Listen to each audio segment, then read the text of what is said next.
With that, I'm going to ask the panelists to introduce themselves. I'll start in the middle maybe with Dan. Dan Burgoni from? Dan Burgoni, Senior Director of Business for Front of the House. Chip? Hi, I'm Chip McIntyre with Avendra, and for those that don't know what Avendra is, it's America's leading procurement services provider. So what that means is hotel management companies hire Avendra when they want to strategically manage their supply chain and leverage our $4 billion in hospitality spend to get good prices and efficient supply chain that works well to help hotels serve their guests better. Konstantin? Yes, good afternoon everyone. My name is Konstantin. I'm one of the co-founders of Blue Card. I'm David Turner, and I'm the editor and chief evangelist for TabletopJournal. And you can check us out at tabletopjournal.com. But the panel discussion today is about these gentlemen, these experts. And what I really want to do in promoting and telling people about this panel discussion, the number one question I got back is, what the heck does Blue Card do, and who are those guys? So I'm going to start the whole conversation off with Konstantin. Can you tell us a little bit about Blue Card and who you are? Absolutely. So Blue Card is a procurement platform. What we do is bringing today's technology to the hospitality industry. The fact that a restaurant and a hotel has to use phone codes, faxes, emails to communicate their orders every single day is the exact problem that we're going after. So what we do is we provide them with a single platform. In many cases, it's mobile-based or web-based, such that they can communicate all their orders, alcohol, linens, foods, with all of their suppliers from one channel, right? What happens is that a supplier receives these orders and is able to essentially forego all their infrastructure development costs. They don't have to focus on developing a new app, a new website to process all these orders, right? So as a result, Blue Card has been growing exponentially. We launched July 2014. The first quarter, we were shooting to get 16 restaurants. We had 159 restaurants and hotels sign up. Second quarter, we were shooting to get 160. We crossed the 1,000, and today we have 21,000 restaurants and hotels using us across the US and overseas, right? We're growing at about 7,400 new restaurants and hotels per month. So essentially we're seeing that the platform is really accelerating, right? It's one of these markets that, as you all know, has been traditionally ignored by technology. So now that we're really paying attention and trying to optimize things for all venues, regardless of their economic power, right? We're seeing this exponential growth of the platform. Thank you. Chip, as you're sitting there listening to Konstantin, I wonder what kind of technology, what kind of processes does a vendor use to help the operator make their purchases easier, simpler, whatever? Because the message I'm taking away there, you're trying to simplify everything. I'm sure a vendor doesn't view their processes as complicated. So what do you do to make everything easier for the operators that you deal with? Well, for us, the commerce is directly between the supplier and our operators. So each hotel will set up a relationship with their master food distributor, call it US Foods, with their rooms distributor, maybe American Hotel Register, and their tabletop distributor, maybe Wasserstrom. And then they'll have a direct relationship where they're doing commerce in whatever way they'd like with them. It may be directly with them. It may be through some kind of purchasing system like Birch Street. But what we do is try to set it up in whatever way the hotel would like to do it, so that the hotel can order however they'd like to and run their business in whatever way suits them best. So you have the ability, and you strive to customize that whole process per the client. That's right. Yeah. Okay, good. Yeah.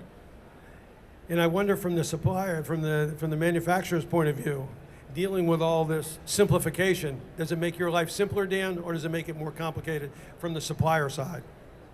You know, I was really interested in being in that panel because I didn't know much about Blue Card. I'm starting to learn more, so I'm not sure if it's going to simplify or have zero effect, but I still need to know more about it. So today, FOH has two divisions: front of the house, which is tabletop and buffet products that we sell through distribution. The other side of our business is Room 360 by FOH, and that's the room accessory business. So tissue box covers, trash cans, that sort of thing. And that's sold direct to the hotel. So we've complicated things ourselves, for ourselves. So you've already made it complicated. That's great. So That's great. simple would be good. Konstantin, you were talking about some of the categories you deal with, alcohol or produce or whatever. What do you, since we've got a tabletop person here, and I'm kind of partial to that category a little bit as well, what do you do for the tabletop suppliers or manufacturers? Do you work with them, or how would you work with them, and how would that be different than what I would call more higher velocity purchasing categories? Absolutely. So something that's really fascinating, right? It's like what we have is we have now a network of suppliers that essentially wake up in the morning, pull out their phone, log into Blue Card, and they can see from their phone that morning which one of their which one of their buyers has missed their order frequency. When you have access to this data, when you connect both sides of the equation, buyers and sellers, and you offer them these technologies, right? What you're able to have is unprecedented transparency into what's going on, right? So a supplier like you guys, right, would essentially have complete access to the purchasing patterns of each one of their buyers. They will know when one of their buyers misses their order frequency and enable them to react as fast as possible, right? There's no need to wait until that sales rep comes back from the field and tells us that we lost that account, right? Through Blue Card, they're able to see this immediately, right? Immediately they will know that this buyer is no longer purchasing from us. There's an issue with this account, right? And enables them to react very, very quickly, yeah? When I'm thinking about now the frequency issue that you brought up, Konstantin, and with Avendra, how do you know if, to use, I think you said miss their buying, or their buying frequency, exactly. Buying frequency. So how do you follow that and know if somebody's either buying from an alternative source or whatever? Well, that's where, so reacting to Konstantin's point, and this is a big theme, I think, for 2022, is just the access to information and then using information to help make decisions and understand what's going on in your business. So in the case of Avendra, what we do now is it's quite a manual process. So we collect data from our suppliers, we compile that data in our systems, and then turn it around into a usable format for our customers to look at to evaluate their business. All that has a lag time. We're, I think, the best at what we do with it, but it still takes us a couple weeks to turn around the information so it's in a useful format for our customers to make decisions with. What Konstantin described is if you can take all the information and then make it real-time accessible, that would help a lot. So, and I think what he's doing is one of the key pillars on using real-time information to make the supply chain work more efficiently. His business sounds like it'll help do that. And Dan, Yeah, from a supplier side? ditto for us. It's that lag time. We've made a big investment in 2015-16, and we're going to invest more in 17 in information and the speed of information. So that's exactly where we're spending a lot of our time and money. And all that information, knowledge is power. The sooner you know the good news or the bad news, the better. So, Right. big part. You know, oftentimes when I'm talking to groups in our industry, we talk about the speed of business and how much it's changing exponentially almost every year, every 2 years. And business has changed so much in recent years, and it's speeding up and getting faster and faster. And when you look at international companies, people doing business offshore, whatever, suppliers, the transfer of information goes so quickly now. I think when you're talking about how having that information readily available, I think that's really important. So, Konstantin, how do you digest all that? Now, so let me be very honest. The way that a restaurant or a hotel runs their operations today absolutely blows my mind. And I come from an investment banking background, so I'm kind of like used to data, but the amount of data and information and how accessible that data is today for these operators is extremely difficult, right? So that was something that we actively worked on to solve at Blue Card. So you have operators today in Blue Card, right, that manage their inventory through their phone, right? And as a result, when they make their purchases, right, they know exactly what they have in-house. They know exactly what their par levels are. They know exactly what sales numbers were that day, so they know what they have to like purchase. They can access their historic data. So for example, like, you know, what happened in Mother's Day last year, right? And they can plan accordingly. They can look at their weekly trends and say, you know what, based on how customers are reacting or my community is reacting to the sales on my business, right? I should really buy more of these items because I'll be better prepared for these things, right?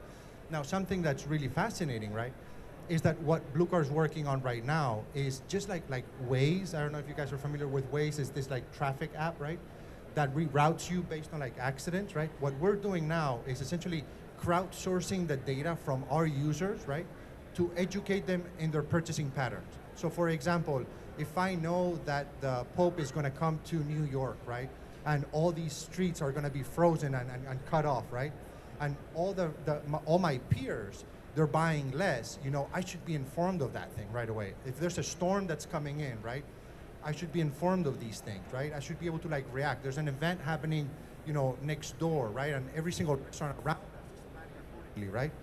So those are things that we're working on Blue Card to essentially not just provide them data from their suppliers, provide them data from their existing, but provide data from their peers. Just because we're growing so fast, right? We're able to like analyze this data very quickly and circle it back to our user base. So the theme Konstantin just talked about is about data and data usage, and that's supply chains. I think people often think of them as moving things around, people calling people and faxing people and putting stuff on trucks, and then people signing for things at docks, and that sort of old school thought about supply chains. Supply chains really are information systems. And if you look at one of the biggest supply chain companies in the world, Walmart would say that they're a technology company first, then they're a supply chain company second, and then they're a retailer third. But we all kind of think of them as a retailer. So now we're just getting to the point of information accessibility in systems that can process information. It can process information in a way that makes it relevant almost real time. Like I said, we kind of have a 2-week lag now with feeding information back to customers that we get from suppliers. So if we can speed that up, that's great. And I think we are getting now, there's enough computing technology in the world and enough bandwidth, et cetera, to be able to do those sorts of things that Konstantin is talking about.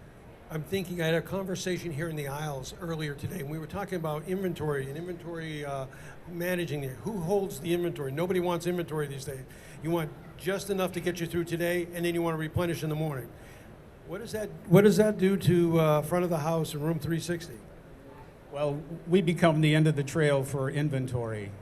Distributors on our front of the house side of the business, which we sell through distribution, they're stocking less and less product. They're keeping less and less product on hand.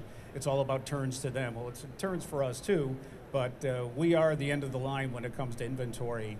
And along with the investment we're making in information and technology, we've always made an investment in inventory, especially on the Room 360 side, which is a direct sell model. We have instant response when you talk about, did you gain that order or have you lost an order? Because we sell direct, we know today is if something's missing. So it's a big part of the inventory plan we're doing and the information system. But you told us earlier, you treat Room 360, that collection of products, quite a bit different than, in terms of supply chain, very different than front of the house. Very different, yeah. Room 360 is a direct sell model. Front of the house goes through distribution, traditional food service distributors. Okay. Yep.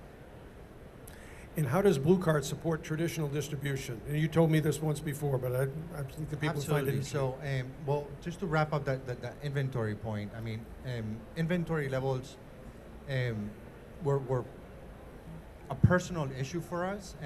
We at Blue Card care significantly about food waste, right? So as you can imagine, these venues, and then, you know, as they store high inventory, that has a direct correlation with waste, with theft, perishability, right? So the moment that you enable them to like run with leaner inventories to more frequent, as a result, they start wasting less food, right? So that was one of the things that we personally felt that we had, just because we see a tremendous amount of like effort and initiatives that are tailored to like what to do with food waste, but there's not that many initiatives out there tailored to how to prevent food waste from happening, right? So when you bring digital inventory management and things of that nature, you start gaining this transparency and visibility, and you're able to react very, very quickly to inventory levels, right? So in terms of like how does a distributor manage or operate on Blue Card, I think that distributors are kind of like our sweet spot, right? Because what happens is that we have restaurants, we have hotels, right, that purchase from distributors. As a result, we know the exact data, like we're mentioning, of their POS, right? The orders coming in, right? We know their inventory levels, and as a result, we can start building predictive orders for them on the back end, right? So we're really streamlining operations in a very seamless manner for them. But that, and what that then allows the whole supply chain to do is to get more efficient. So Konstantin talked about removing waste, but on the manufacturer distributor side, the reason they have to carry inventory in the first place is to achieve service levels. So that when a hotel calls and orders something, the thing is there and can be delivered the next day or 2 days later. So then if you can use that information to, one, get rid of waste, but then also reduce inventory while allowing distributors to achieve 98 and 99% service levels, then that's great. Everyone wins. The hotel gets what they need. Distributors and manufacturers don't have to carry a bunch of inventory, but there isn't waste because you haven't filled up the supply chain with stuff that ends up getting thrown out or lost or whatever. I'm sitting listening to the resupply and serviceability of customers and operators, and I'm wondering, is the hospitality industry, whether you're a hotel or restaurant or any other kind of facility, medical facility, healthcare, everybody's trying to elevate a customer experience. How do new products get onto the radar screen at Avendra, or how do they get onto the radar screen at Blue Card? How do you find out? Come to shows like this, of course, but if there are products out there around the world that may be great for your customers, and they don't know about it, how do you bring those products to those clients already, or do you? In our particular case, essentially, as restaurants start using Blue Card, they have their order guides as well as access to the electronic catalogs of these suppliers, right? So they can essentially log into their phone, do their daily purchases, and find out if my produce supplier has those avocados that I want, right? So they don't have to wait until tomorrow when that sales rep's going to visit my venue, and at that point ask him if I supplies those avocados, right? I have electronic access to all that information from my phone. But what if there's an avocado supplier who's I don't know about, who would be much better suited for me and give me a better quality product? How do I find out if I'm an operator working with Blue Card? How do I find that out? There's a vendor discovery piece today. So, for example, somebody might be able to we have some restaurants in DC that started on Blue Card. So essentially, they started doing the setup, building their restaurant, and starting making those connections with suppliers through the platform, right? And therefore, they had access to those catalogs, right? Now, that's the extent of it. You can discover new suppliers on the platform. But what we want to make sure is that, it's a tool that's built to strengthen relationships between buyers and sellers, right? Such that if a supplier, for example, invites a buyer, right? We don't want to sever that relationship just because somebody is able to offer $2 less on lettuce, right? So the idea that, the idea that it becomes a price comparison platform is something that we're actively staying away from, right? What we want to do is strengthen those relationships, because there's so much more than $1 difference in the price of lettuce between that buyer and seller relationship, yeah? And at Avendra? Yeah, in the case of Avendra, we I think in addition to going to shows like this and the fine food shows and the NRA, et cetera, two places we look. It's client-driven and it's supplier-driven. So we're in constant dialogue with our clients, with the brands that are our clients, and then also the boutique firms that are our clients about what you're looking for, what sort of guest need you're trying to fill. And they have a lot of good ideas because they come to the shows and they look at things and talk to guests and get feedback from guests. The other thing is from suppliers. Almost all of our suppliers are great innovators. They develop new products. They want to show things. And so the role that we like to play is to facilitate the connection on the most relevant things our suppliers have with what our clients want. Quick example is about 2 weeks ago we had 5 or 6 ultra luxury clients together for a show at our headquarters. And we kind of solicited them for what sorts of things do you want to see, and then brought that in from suppliers. And it was interesting to see 5 or 6 clients from competing brands that compete for the same kind of customer in a room together. They weren't sharing ideas per se, but they were kind of looking at the same stuff, and they were whispering at each other and comparing notes and that kind of thing. So that's the sort of thing we can do, and we can bring that sort of thought together in an efficient way so that we can get several suppliers and several customers together instead of having 5 or 6 or 7 independent interactions. Yeah, see, I walked the show a little bit today, and I see niche companies out here, small people, maybe first-time exhibitor, and saying, Avendra, even Blue Card, you guys only deal with leaders. How can I get my product in front of them besides the show? And it's interesting to hear you say we go out actively to seek it, and plus you take input from the operators. We do, yeah, and if there's a good idea and there's a customer need for it, and we think we can add value by working with a supplier, then we'll reach out to them. We do business with a lot of suppliers that are quite small and don't have much business now, but have the potential to have a lot of business. So as long as there's potential for that supplier to be really successful with our clients, then we'll engage with them. I know you're sitting over there chomping at this. It's good to be the customer. It's good to be the customer. And have 5 suppliers and are competing for them, trying to have the same conversation. You know, Dave, and you well know this, you know, for us it's about touch points. How many touch points can we impact every day, every minute, and a myriad of ways that we do that through trade shows just like this, through training, distribution, that sales team. We have our own sales team around the world. We really deal internationally. So the closer we are as a manufacturer to the conversation with the end user, whether it be a restaurant or a hotel or a club, because you hear what the need is. That person may have trouble describing what it is they're looking for or trying to solve, but the closer you're involved with that direct conversation, which we want to do every day, that's when we know we're bringing the right products to market. So how do you expose it? It's all these touch points. It's social media, it's outbound calls, it's every one of the sales contacts and sales calls that we make from every level to somebody like Avendra to guys on the street calling on restaurants one at a time. It's a real ground game for the most part. It's fascinating. And back to what I said earlier about the transfer of information. Today at the show, I get emails from people in Thailand who are watching what's going on here and asking about certain products. So the information goes in a nanosecond. And Konstantin, what is the secret with the phone? Is that So I think it kind of like circles back to like the importance of relationships, like Dan mentioned, right? Like we're dealing with a population that is very time sensitive. They have very little time, very little availability, right? So if you're interacting with your buyers, you want that interaction to be as productive as possible. You don't want to waste those 5 minutes, those 15 minutes making an order collection exercise, right? Like 7 letters, 8 letters, that inventory, right? I want to spend those 5 minutes showing you new products. I want to spend those 5 minutes like helping you redesign the menu, redesign your venue, designing new stuff, helping you increase your profit margins, right? Like adding value, right?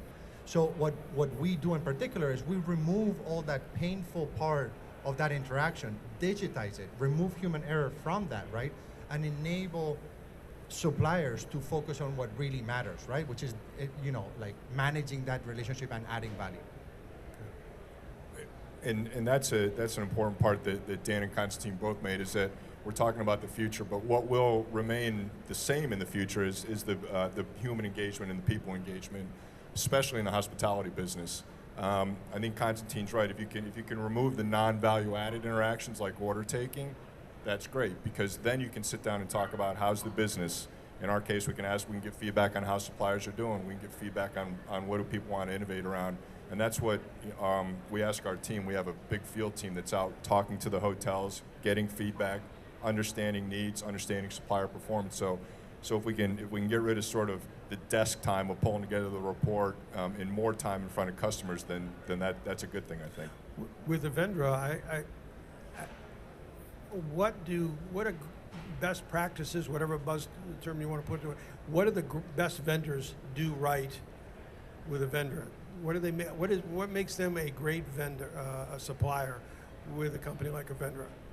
If I had to put it in one sentence, it would be they do a great job for our customers and take good care of our customers. And that's what we spend a lot of time managing suppliers, sharing information with the suppliers, getting feedback from customers.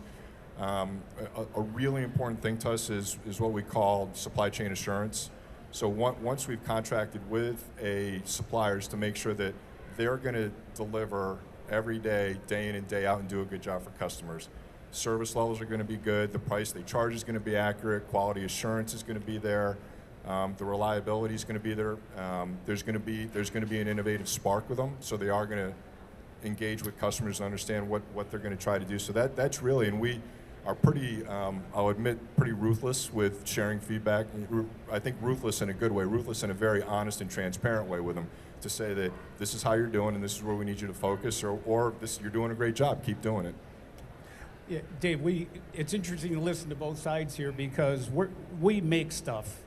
We design and manufacture everything for both sides of our company, so we like to talk and show our stuff. So being just a 15-year-old company, and I remember when I wasn't with Front of the House since day one, but had a little tiny booth in the back of this show, you know, a little 10-foot booth, and every year we were a little bit bigger, a little bit bigger, a little bit bigger. But through everything that you've just described and how we've got our message out, we now have, you know, one of the largest booths here at the show. You can tell the people that come to us every year and ask the question, what's new?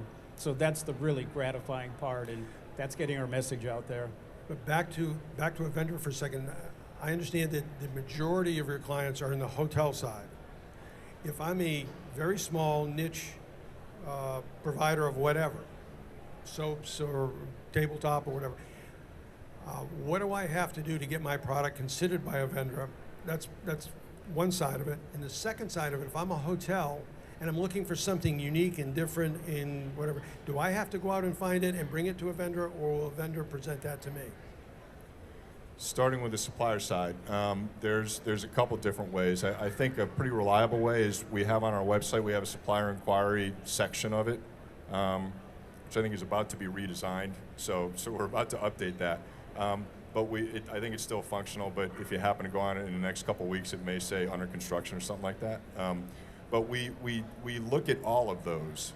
So we really do. We don't necessarily look at them right away, but when we have an initiative that's relevant for that particular supplier, then we do take a look at it to see if there's anything interesting. I think last year we got 1,500 or 1,500 supplier inquiries sent to us, and we do look at them. So that's one way. Another way is at shows like this. So as we're walking around, we do try to meet people. There's a couple people from my team here. There's a couple people from some other functions of Avendra here. So we go and explore and see what's going on. And then from clients, if clients are interested in something and they have a good reason, kind of our litmus test is, does it make sense for us to get involved? Meaning, can we add value to that relationship? Or not. If we can't, then we'll say to our clients, guys, just go ahead and do it on your own. You're better off. We're not going to be able to help you. Yeah, or go to Blue Cart. And so two things: if we can add value, and then if we think that supplier has potential, then we'll reach out to them. Again, often parts of this business are so tactile, and we get caught up in data. I love data, but at some point, it's about the guest experience, the customer experience too, and it's a real tactile. What does this cup and saucer do for me? What does this wine glass do for me? What does this whiskey glass do? How do you at Blue Cart bring those things forward to your customers who it might benefit from, it might be better? Do you wait for the supplier to bring it to you, or do you wait for the operator? Well, in that sense, what we do is we maximize the interaction between a buyer and a seller in a meaningful way, right? Such that they don't have to waste the time in those non-value added activities, right? Such that interaction can be about a discussion around new products, about where can I find this, where can I find that, how can I add this to my menu, and things of that nature, right? Something that really fascinates me, right, is, and this is something that we're relatively new to this industry, right? We're about 2.5 years old, right? Is that supplier turnover. So those relationships between buyers and sellers they don't change that frequently as one would imagine, right? Meaning that the value that a supplier provides to a buyer, right, is much more than we anticipated.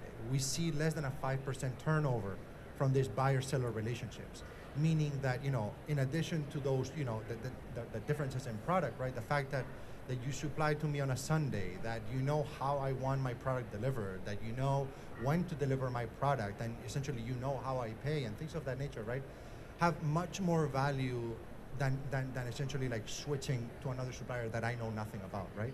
So in many cases, we see buyers that are much more accommodating trying to like deal with these long-lasting relationships, you know, and trying to like find value within those existing suppliers that they have. Dan, at front of the house, I'm sure you like long-term relationships with buyers. As Konstantin is saying that, I'm thinking loyalty. And yes, so we've been very fortunate. You know, we've talked about a couple of things here: is what makes that relationship work, and when do you rely on people? And it's really what Chip said too. Is it's just doing your job every day. And given that, whether it's a Marriott in Kansas City or a restaurant in Atlanta, Georgia, if they can rely on you and you're there, you're going to have a loyal customer for a long time. I know we could go on in this conversation for a lot longer, but I promised all these people that it would be a Q&A session, and I think this might be the most interesting part of it. So if you've got, we've got, I think, a pretty diverse audience. So are there questions from suppliers or even operators out here for any of these three gentlemen?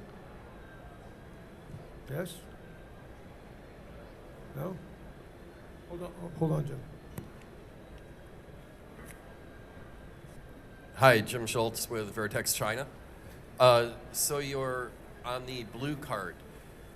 Somebody can place an order easy enough. Do you also allow an end user to go in and look at the distributor inventory, track orders, and the whole after the purchase function so they can get real-time information to see if their B&B plates are in stock? Exactly. So it's a two-sided marketplace or a two-sided platform, right? So the moment that the supplier updates their inventory, updates product availability, that immediately hits your buyer's information. So they know that you're out of stock of that product. What's beautiful about Blue Card is that there's in-app communication. So the moment that you send an order, the moment that to your suppliers can actually chat with you and say, hey, listen, I'm out of that product, as you know, right? Is there a way that I can substitute it for this other product? And essentially streamline that one-to-one communication that we try to like enable through these mobile devices. Any other questions? I've got a question, and I'll tell you, it's mostly towards Avendra, but also to Blue Card. If I'm a traditionally, one of the trends we see, especially in tabletop, is a trend, not completely, but a trend towards being more consumer-type products.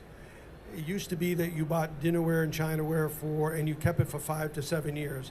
That's not the case anymore. You're in for 3 months, you're out, you're buying, you're mixing and matching. So it speaks to, I talked to somebody earlier about chefs and hotel operators shopping at Crate and Barrel, for instance.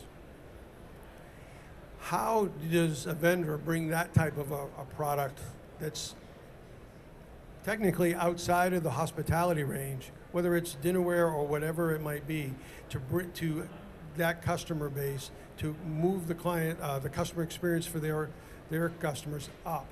If they're looking for something special, how will Avendra ever find out about a retail type product? Maybe a retail dinnerware product. And then I'm going to come back to you, and I want to hear how Blue Card gets those as well. Yeah, and that trend exists everywhere. It's not just in the dining room. It's in banquets. It's in rooms, with rooms feeling a little more like a retail sort of setting. And so the way we do it is by working with suppliers to say, and suppliers know, they see the same thing, that it's moving that way. And so the commercial manufacturers are moving to a more retail feel because they need to. I think the other thing that we do is we do encourage clients to go and find those companies that have those offerings for us so that we can go and evaluate the suppliers and try to educate the suppliers on what it takes to do business with us. In some cases, it's manufacturers that haven't done business in a commercial setting or in a food service type setting, so we can help educate them a little bit on what sorts of requirements are needed from a service level standpoint, from a durability standpoint. Because the reality is the more suppliers that are good at that sort of thing, the better it is for our customers. Sure. I see that in the products that are at this show. Yeah, from the Blue Card perspective, I mean, we supply all kinds of products. So from perishables, non-perishables, tableware, plastic goods, paper goods, linens, whatever they might need, except furniture. We haven't seen a furniture supplier. Now, knowing that knowing what Blue Card has to offer and knowing that Blue Card is free, there's no reason why any supplier should not give Blue Card a try, right? Like you come to Blue Card, upload your inventory, connect with your buyers, and offer them immediately mobile and online access to your products, right? And in a way that it costs you zero, right? So there's no need to like start considering, you know, what am I going to do to develop the new mobile app? What am I going to do with the new iOS system, an e-commerce website, right? Knowing that Blue Card exists, that's kind of like a ludicrous expense to have. Dave, on the look that people are looking for, you're absolutely right. The trend is to that more home-like experience. Sure. But what the end user's really looking for, that restaurateur, is maybe a home appearance, but a commercial durability and functionality. So they may go to Crate and Barrel once. They probably won't go back because it's just not providing enough oomph in that environment that it's got to survive. So that becomes a real balancing act for us. But even, especially with front of the house maybe, your products are very, very, while they're functional, they're also very design-driven, consumer-like products, but yet they work in the back of the house as well. So that trend is going to continue, I think. Spend a lot of time on design and development. And you're going, and this is another piece for both you gentlemen too. Front of the house is going now into more customization. Absolutely, big part of our business is customization, both on the Room 360 for special colors, special materials, special sizes. On the front of the house side, same thing. We've, the changes that have happened in the dinnerware world in the past couple of years have been just phenomenal. But yes, customization, whether it's putting a logo on your plate or adding a color within the hotel room that's unique to a particular brand, big part of our business. But how do you two gentlemen provide that customization service for your operators? Absolutely. In my particular case, well, in Blue Card's particular case, about 80% of our existing suppliers have customized pricing, right? So they want distinctive views of their catalog for each one of their suppliers, right? This is, as you can imagine, as a supplier, is a daunting task to like manage so many different catalogs. But with something like Blue Card, right, you have a default catalog, a master catalog, that cascades and updates every single one of your dependent catalogs, right? So like, it makes what today is a daunting task very streamlined for your operations, yeah? And in the case of Avendra, it's having a supply base that can meet all the needs that our customers have. So it's doing business with companies like Front of the House, and then in finding suppliers that can meet multiple levels of needs and requirements, but then also not all suppliers are made to do all things, and so it's having multiple suppliers that can meet the needs, and then having it priced appropriately. So in the case of a customer that just wants the plate that's not printed, is offering that to that customer that's looking for more value, but then being able to accommodate the supplier that's able to provide that value, print the plate, ship the plate, and then allow the supplier to make a good return on providing that value to our customer. The last piece on customization, and it's a surprise to the operator, is for custom, there's minimums involved in whatever your piece you're doing. Most operators can meet a minimum for that first order. We need 100 dozen plates. The catch is, what happens when I need 12 dozen replacements? What we've done on the supply chain side is we provide that inventory. Because we do a lot of the customization right in-house in Miami, we've got that inventory ready to go. So you don't have to buy 100 dozen, you can buy 4 dozen. We've got a question in the back here on data. Yes, I was wondering if you could comment on the crowdsourcing of data. Does that put anybody at a disadvantage? Maybe we don't want our neighbors to know what's going on. Well, I mean, think about when you use Waze, right? And if there's a traffic accident, right? Is there anybody who's disadvantaged by accessing that information, right? The answer is obviously, whoever had the accident, right? But ideally, no. This is data that everybody wants to have access to. This is data that everybody can benefit to, right? And it's not data that's intended to essentially give somebody a step up over me, right? The idea of Blue Card is to make technology a tool that enables a business, right? It's not a tool that is designed to stifle, your competitors, right? It's a tool that is we see technology as a tool to enable business, right?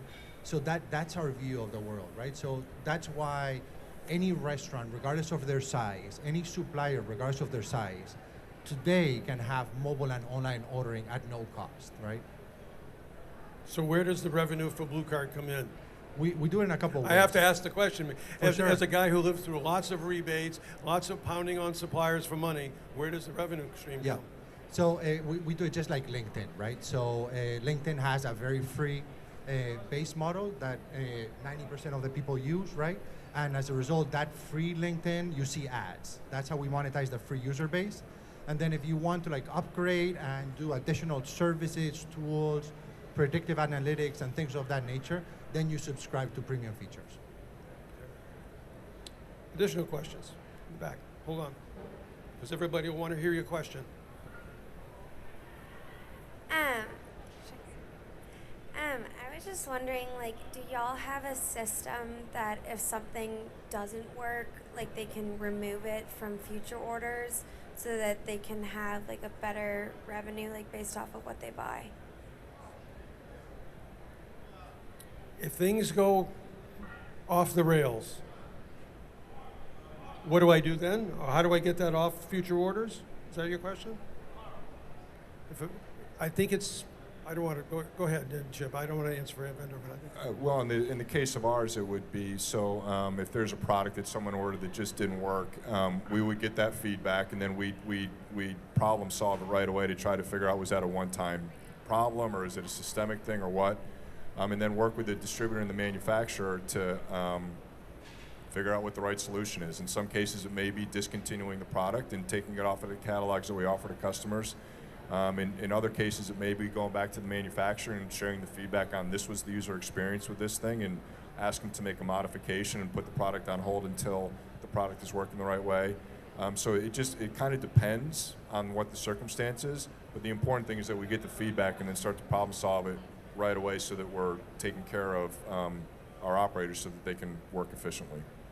And I'm guessing that if you have similar problems with a single supplier, pretty soon they're no longer a supplier, or at least not a recommended supplier. Yeah, that's right, right. And I mean, the answer is exactly the same.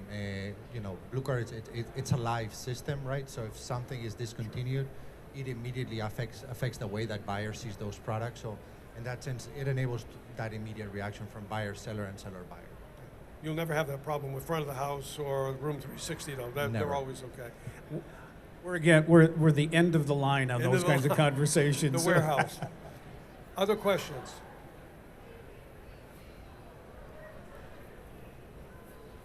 I feel like Geraldo. Hard here. Our group back here is the University of Mississippi, just so you know.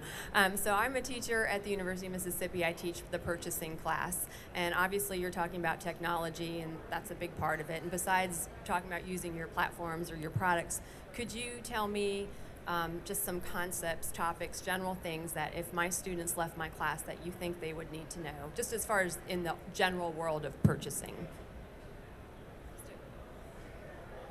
Who wants to check? Sure. So from the restaurant perspective, right? And as you all can imagine, prices from suppliers fluctuate on a daily and weekly basis at a minimum, right? And I'm sure that you have realized that the menu prices of your restaurants actually do not change that frequently, right? So what happens is that in many instances, you have restaurants, because they don't have access to technology, that they're selling products that are not profitable. And they're not able to react to that lack of profitability until the next time that they redesign the menu. And that blows my mind, right? Like, they can actually have a product in their menu that's losing money, right? And it's just because, like, you know, they purchase on average 300 products, SKUs every month, right? So can we expect somebody with no access to technology to review price changes of 300 items every week?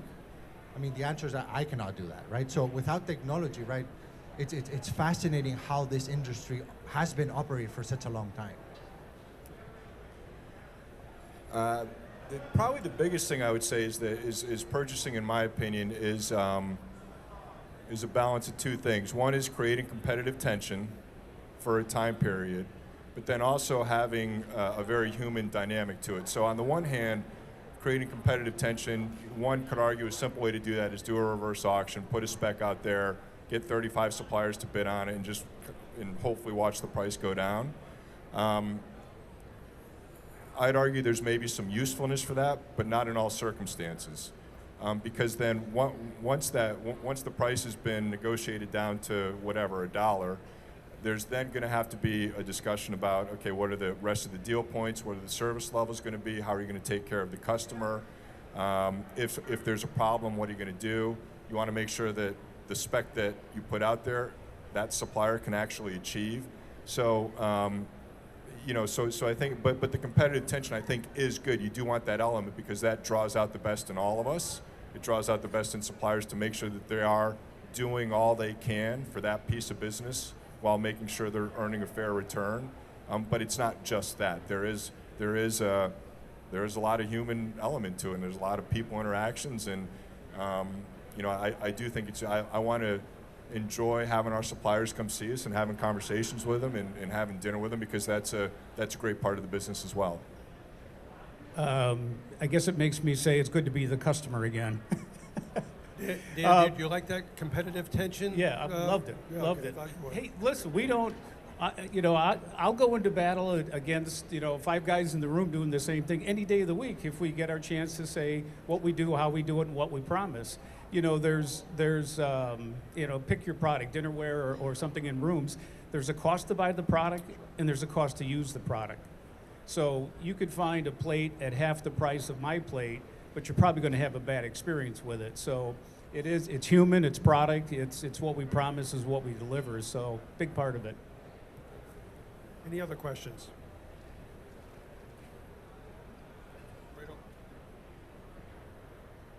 Hi, this is for Blue Cart. What makes Blue Cart different from Birch Street or Buy Efficient that makes customers or hotels lean towards you than your competitors? Yeah, that's a great question. So, number one, Blue Card is a tool for absolutely everybody. So we have hotels like Four Seasons, Ritz, Marriott, Kaiser Permanente hospitals, school districts, universities, restaurant groups, mom and pop shops, food trucks using Blue Card. This is essentially, it's a tool that was built for everybody to use. And that is because of this intention of essentially like benefiting the entire population of, and crowdsourcing this data, right? So that's number one. And number two, if you go through the user experience, hopefully, right, you would see that it's very, very pleasant. It was designed, and this is no longer between us, now it's between everybody, but it was designed such that my mom could actually place an order using Blue Card, right? So it's super, super simple, right? So, but it's one of these tools that is like very intuitive, right? And the beauty of it is that since it's a two-sided platform, right? You have buyers and sellers that are pushing the use of Blue Card to both sides of the equation, right? So in this sense, it's not one of these things, one of these platforms that promotes price comparison, right? What we do is essentially we offer these technologies to improve efficiencies and drive profitability to all sides of the equation, yeah? Any other questions? Well, first of all, thank you very much. We've gone a little bit longer than I'd said, but the questions I thought were great. Thank you as an audience. I'm sure these gentlemen will be here for a few more minutes if you have very specific questions and want to say, ask them off to the side. Do me a favor, give us some feedback on what you thought was good, what you thought we could do better next time, and the recertification point forms I think are up there. So with that, again, thank you, panelists. Thank you.